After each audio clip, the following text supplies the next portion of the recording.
Withdrawal from alcohol, known as delirium tremens, can cause physical and emotional suffering worse than withdrawal from heroin. I'll attest to the truth of that statement. DTs begin with tremors, sweating, and nausea. They progress to insomnia, profound depression, hallucination, delusions, confusions, and sometimes convulsions. Unless good medical treatment is given, delirium tremens may be fatal approximately 10% of the time. A lot of people make jokes about the DTs, but they're not the least bit funny, you know. Oh, they sound humorous, you know, when you talk about them after, and you say, oh, well, it's a bunch of red and blue cockroaches coming out of that light sockets, you know, with straw hats on. I like that. There are basically three kinds of DTs. There's audio, that's where you hear things that, you know, you got a radio on and it's not on. And then there's the sensual, which you all have now, is when you feel things crawling on you. First sign of that is a lot of scratching. We watch them out there a lot.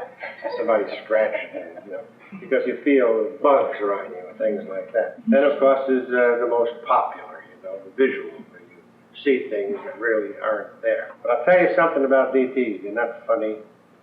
What that guy sees, or that person sees, or hears, or feels, is as real as this day is to them. If he says he sees a snake coming out of this light fixture up here, he sees a snake. There's no doubt in his mind that it's coming right towards him. You know, you never hear of anybody saying, well, I was in DTs and instead of seeing snakes, I saw myself in a Little League uniform working with poor kids in Pakistan. There's never been anything like that. It's always some horrible goddamn thing. And you can get scared. You can get scared. I'm reminded of a girl here who's serving time for murder right now, who went into a DTs and jumped out of the second-story window of the hospital because obviously she saw something that scared the hell out of her. And she landed cat-like right on her feet on the concrete pavement.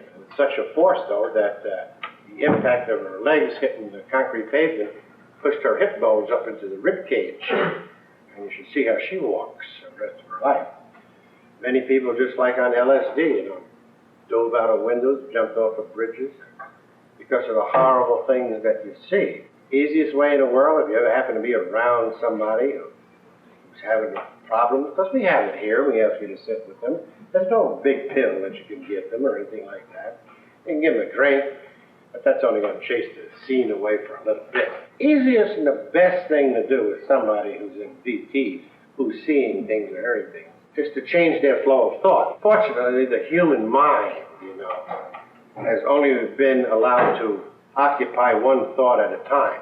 So obviously, if a guy thinks he's seeing something coming out of this light socket, he sees it, as long as his flow of thought is on them things coming out of there. But if you happen to know that he's a 49er fan, and all of a sudden you start talking about Joe Montana and the playoff games and Super Bowl 17, that will change his thought.